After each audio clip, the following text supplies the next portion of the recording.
मुझे ये बताना कि तुम में से ऐसे कितने लोग हैं जो आज भी उनको जब प्रोटीन खाना होता है तब वो दाल, चावल, रोटी, सब्जी में प्रोटीन ढूंढ रहे होते हैं, लेकिन जब उन्हें कह दिया जाए कि वे प्रोटीन तुम्हारे लिए बेस्ट ऑप्शन है तब उनकी पैंट गीली होने लग जाती है कि अरे साइड इफेक्ट तो नहीं हो जाएगा, किडनी तो फेल नहीं हो जाएगी, ये तो नहीं हो जाएगा, वो तो नहीं हो जाएगा। मैं डेली जिम जाता हूँ और तुम यकीन नहीं मानोगे कि मेरी जिम में लगभग 16 से लेकर 20 साल के बीच के जो जितने भी बच्चे होते हैं, अगर 100 लोग वहाँ पर जिम आ रहे हैं ना तो उसमें से 30 से 40 बच्चे 16 से 20 साल की एज के होते हैं। और उनको जब मैं वर्कआउट करते हुए देखता हूँ तो मैं उनकी डेडिकेशन देखकर बहुत ज्यादा इंप्रेस तो हो जाता हूँ, लेकिन जब मैं उनकी डाइट पूछता हूँ कि भाई ठीक है तू जिम में वर्कआउट तो बहुत अच्छे से कर रहा है, बिल्कुल इंप्रेस कर दिया तूने, लेकिन तेरी डाइट क्या है, तू खाने में प्रोटीन कंटेंट कैसे पूरा करता है। और जब उनका जवाब सुनता हूँ मैं तो मैं बहुत ज़्यादा डिसअपॉइंट हो जाता हूँ, क्योंकि वो जवाब में ये बोल रहे होते हैं कि हम डब्बे वाली बॉडी नहीं बनाना चाहते। उसमें से कई लोग तो ये भी बोल रहे होते हैं कि मैं प्रोटीन वोटीन नहीं खाता, मेरी ऐसी बॉडी बन जाएगी, मैं फुल्ली नेचुरल हूँ। और सच बताऊँ तो काफ़ी टाइम पहले तक मुझे भी ऐसा ही लगता था, मैं भी यही सोचता था कि प्रोटीन खाने से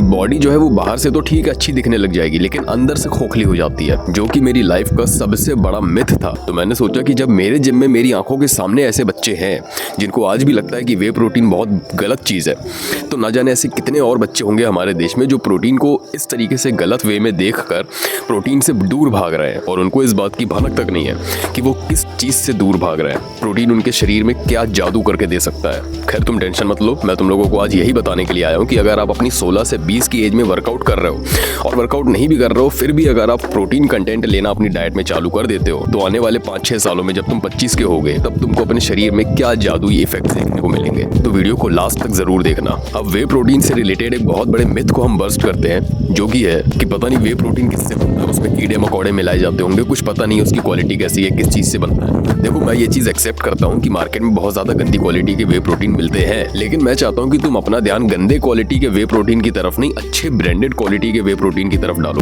दूसरी चीज, वे प्रोटीन जो है वो सिंपल दूध से बनता है, दूध से पनीर बनता है, पनीर का जो पानी बचता है उस पानी को सुखाने के बाद वे प्रोटीन निकल कर आता है। पनीर का जो पानी होता है उसको सुखाते हैं, जब वो पाउडर फॉर्म में निकलता है तब वो दुनिया का हाईएस्ट फॉर्म ऑफ प्रोटीन कहलाता है, जिसको फिर जब वो ब्लेंड करते हैं फ्लेवर्स वगैरह मिला के ताकि टेस्ट अच्छा आए, उसको पाउडर फॉर्म में कन्वर्ट करते हैं, तब वो वे प्रोटीन बनता है। करंटली 2 तरह के वे प्रोटीन है जो आज की डेट में पूरी दुनिया में, पूरे वर्ल्ड की बात कर रहा हूं मैं, पूरे वर्ल्ड में हाईएस्ट क्वालिटी में अवेलेबल है। पहला है वे प्रोटीन आइसोलेट, दूसरा है वे प्रोटीन कॉन्सेंट्रेट। और ये दोनों ही वे प्रोटीन्स तुम्हें किसी भी ब्रांड्स में देखने को मिल जाएंगे। बस तुम ये याद रखना कि तुम जिस भी ब्रांड से खरीद रहे हो वो ब्रांड जाना पहचाना होना चाहिए और वो जीएमपी या फिर गवर्नमेंटल वेबसाइट से रजिस्टर्ड होना चाहिए। या फिर भी अगर तुम लोगों को डाउट होता है तो तुम ट्रस्टिफाइड की वेबसाइट पे जाओ या फिर ट्रस्टिफाइड के चैनल पे जाओ, उनके वेबसाइट पे जो भी प्रोटीन अवेलेबल मिल जाए उसको तुम आंख बंद करके परचेस कर सकते हो। और अगर तुम मुझसे जानना चाहते हो तो मैंने तुम्हें पहले भी बताया कि मैंने 3 ब्रांड्स ऑलरेडी यूज किए हुए हैं,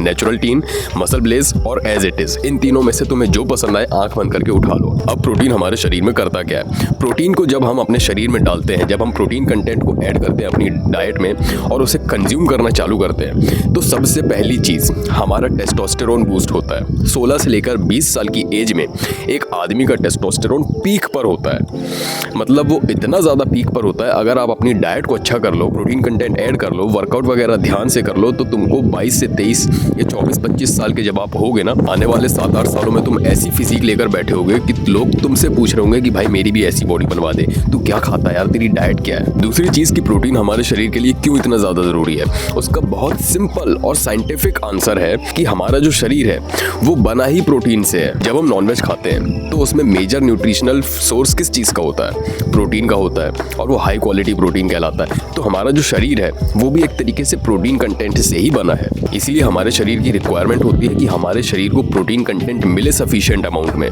तभी वो अच्छे से फंक्शन कर पाएगा, ग्रो कर पाएगा।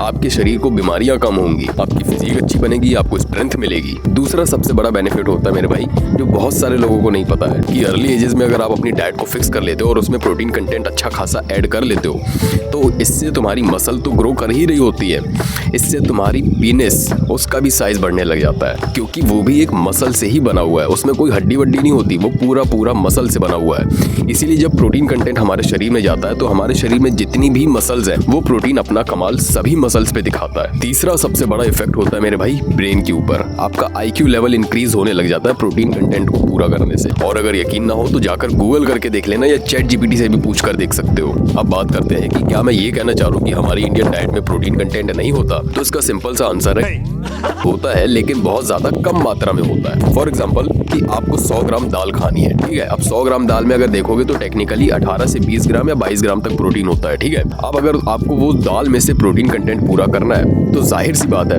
आपको दाल पकाकर खानी पड़ेगी। और 100 ग्राम दाल को अगर आप पकाओगे और जब उसको खाने बैठोगे तो आपके अलावा आपका पूरा परिवार खा लेगा। बहुत सारे लोग क्या कर रहे होते हैं कि एक कटोरी दाल को ले लेते हैं, फिर उसका जो ग्राम बन रहा होता है कि उसका वेट कितना है, उसके हिसाब से वो अंदाजा लगा लेते हैं कि इसमें 20 ग्राम प्रोटीन मिली, जबकि ऐसा नहीं होता मेरे भाई। दाल में जो हमें 20 ग्राम प्रोटीन देखने को मिलता है वो कच्ची दाल में देखने को मिलता है। पकाने के बाद तो कितनी सारी चीजें उसमें बढ़ जाती है ना, मसाले डल जाते हैं, टमाटर, प्याज, लहसुन का तड़का, ये सारी चीजें मिक्स करके फिर उसमें पानी भी डलता है, तो उसका वेट तो ऑलरेडी बन गया। जो 100 ग्राम दाल कच्ची थी उसको जब तुमने पका दिया तो वो 100 से बढ़कर 500 ग्राम हो गई, 600 ग्राम हो गई, या फिर हो सकता है कि 1 kg तक भी पहुंच गई। अब यहाँ पर अगर आप सिंपल मैथ भी लगाओगे तो 100 ग्राम दाल को पकाने पे वो लगभग 700 से 800 ग्राम या 600 ग्राम तक पहुंच जाएगी। तो सिंपल सी बात यह है कि दाल चावल कोई प्रोटीन का सोर्स नहीं है, वो कार्बोहाइड्रेट का सोर्स है। सिंपल सी बात यह है कि अगर प्रोटीन से ज्यादा मात्रा किसी और चीज की है तो वो फूड सोर्स उस चीज का होगा जिसकी मात्रा उसमें ज्यादा है। दाल में ज्यादा मात्रा प्रोटीन से कार्ब्स की होती है, तो वो सिंपल सी बात है कि वो कार्बोहाइड्रेट का सोर्स है, क्योंकि उसमें प्रोटीन से ज्यादा कार्बोहाइड्रेट्स है। और जिसमें भी प्रोटीन ज्यादा हो और कार्बोहाइड्रेट्स और बाकी न्यूट्रिशनल वैल्यूज कम हो, समझ जाना कि ये प्रोटीन का सोर्स है। खैर, आपको बात समझ में आ गई होगी। अब दाल चावल रोटी सब्जियों को प्रोटीन का कंटेंट समझकर मत कंज्यूम करना, क्योंकि वो कार्बोहाइड्रेट का सोर्स है। इंटरनेट पर बहुत सारे ऐसे लोग मिल जाएंगे जो आपको जिम के नॉलेज के नाम पे कुछ भी परोस रहे हैं, कुछ भी बकवास कर रहे हैं कि 10 रोटी खा लो आपका इतना ग्राम प्रोटीन हो गया, 20 रोटी खा लो इतना ग्राम प्रोटीन हो गया। मतलब सिंपल सी चीज है कि 30 ग्राम प्रोटीन खाने के लिए वो तुम लोगों को 600 ग्राम कार्ब्स खिलाने को तैयार है, और आप लोग उस चीज को रेडी भी हो जाते हो कंज्यूम करने के लिए। और इसी चीज के मैं अगेंस्ट हूं। मैं चाहता हूं कि भाई आप कार्बोहाइड्रेट से दूर रहो, आप प्रोटीन कंटेंट से प्यार कर लो, उसके जितना ज्यादा क्लोज रहोगे उतना आपके लिए अच्छा है। खैर, अगर अभी तक आपकी डाइट में प्रोटीन कंटेंट नहीं था तो ऐड कर लेना। मैं कुछ फटाफट आपको प्रोटीन कंटेंट बता देता हूँ कि आपको क्या क्या चीजें ऐड करनी है। सबसे पहली चीज, आप वे प्रोटीन खरीद सकते हो तो बहुत अच्छी बात है भाई, खरीद लो। मैंने 3 ब्रांड्स बता दिए, Naturaltein, MuscleBlaze, as it is. इन तीनों में से जो भी पसंद आए खरीद लो। आइसोलेट वाला खरीदना, क्योंकि उसकी बायोअवेलेबिलिटी थोड़ी सी ज्यादा होती है। बायोअवेलेबिलिटी का मतलब होता है कि वो हमारे शरीर में जाके बहुत अच्छे से एब्जॉर्ब होगा। दूसरी चीज आप ऐड कर सकते हो भाई गाय का दूध, बहुत अच्छा प्रोटीन सोर्स है भाई, हाई क्वालिटी प्रोटीन आपको मिलेगा। तीसरी चीज आप ऐड कर सकते हो पनीर और सोया चंक्स। अगर आपका बजट ज्यादा नहीं है, आपको लगता है कि पनीर के ऊपर आप इतना खर्च नहीं कर सकते, तो सोया चंक्स ऐड कर लो। सोया चंक खाने से आपको कोई भी एस्ट्रोजन जैसी प्रॉब्लम्स नहीं होती, टेस्टोस्टेरोन पे कोई फर्क नहीं पड़ता। ये सारी चीज मैंने पिछली वीडियो में अच्छे से समझाई हुई है, तो जाकर उस वीडियो को देख लेना। चौथी चीज जो सबसे कमाल की चीज है भाई, आपको इतने खतरनाक रिजल्ट देगी कि आप पगला जाओगे, वो है मेरे भाई अंडे। अगर आप 8 से 10 या 10 से 12 अंडे दिन भर के खा सकते हो एक दिन में, 6 सुबह खा लिए 6 शाम को खा लिए, इस तरीके से डिवाइड करके अगर आप 10 से 12 अंडे खा सकते हो, मैं सच बता रहा हूँ मेरे भाई, मुश्किल से आपके 60 से 70 रुपए खर्च होंगे सिर्फ 12 अंडों में, और आपको इतनी कमाल की फिजिक बनाकर देगा, इतनी कमाल के रिजल्ट्स देगा कि आप सच में बिलीव नहीं करोगे। शीशे में खुद को देखोगे ना तो आप पहचान नहीं पाओगे कि मैं हूँ। तो बस भाई यही 4-5 तरीके के प्रोटीन सोर्सेज है जो अभी तक करंटली बहुत ज्यादा हाई क्वालिटी में अवेलेबल है। बाकी इसके नीचे जो भी आते हैं उनकी बायोअवेलेबिलिटी बहुत ज्यादा कम हो जाती है। हाँ, बायोअवेलेबिलिटी सोयाबीन की भी थोड़ी सी कम होती है, लेकिन अगर आप अभी के लिए सिर्फ प्रोटीन कंटेंट को ऐड करना चाहते हो और आपका ज्यादा बजट नहीं है, अभी आप अर्न वगैरह नहीं कर रहे हो, अभी आप डिपेंडेंट हो मम्मी पापा पे, तब मैं उसके लिए बता रहा हूँ कि आपके लिए बहुत ज्यादा सस्ता ऑप्शन है वो। आपको प्रोटीन भी मिल जाएगा सफिशिएंट अमाउंट में, और आपकी जेब भी ढीली नहीं पड़ेगी, आपको ज्यादा खर्च भी नहीं करना पड़ेगा। तो बस भाई आज के लिए बस इतना ही। आई होप कि आपको वीडियो पसंद आई होगी। नहीं पसंद आई होगी तो कोई दिक्कत नहीं, मैं और ज्यादा इंप्रूव करूंगा अपने कंटेंट को। आप बस वीडियो को शेयर कर देना, क्योंकि मैसेज पहुंचना बहुत जरूरी है। चैनल पर नया थे तो चैनल को सब्सक्राइब कर लेना। मेरा दूसरा चैनल सब्सक्राइब करना चाहते हो तो उसका लिंक भी नीचे डिस्क्रिप्शन में मिल जाएगा। वो चैनल पूरा का पूरा मर्दों को डेडिकेटेड है। जितने भी अभी आज की डेट में फेक केसेस वगैरह चल रहे हैं वो सब चीजें वहां पर डिस्कस होती है, तो चाहो तो वो भी जाकर चेकआउट कर सकते हो। इसके साथ ही अगर तुमने मुझे अभी तक इंस्टाग्राम पर फॉलो नहीं किया है तो जाओ फॉलो करो। ऐसा ही बढ़िया कंटेंट मैं वहां पर भी डालता रहता हूँ। मैं मिलूंगा आपको नेक्स्ट वीडियो में। टिल देन बचाते रहो।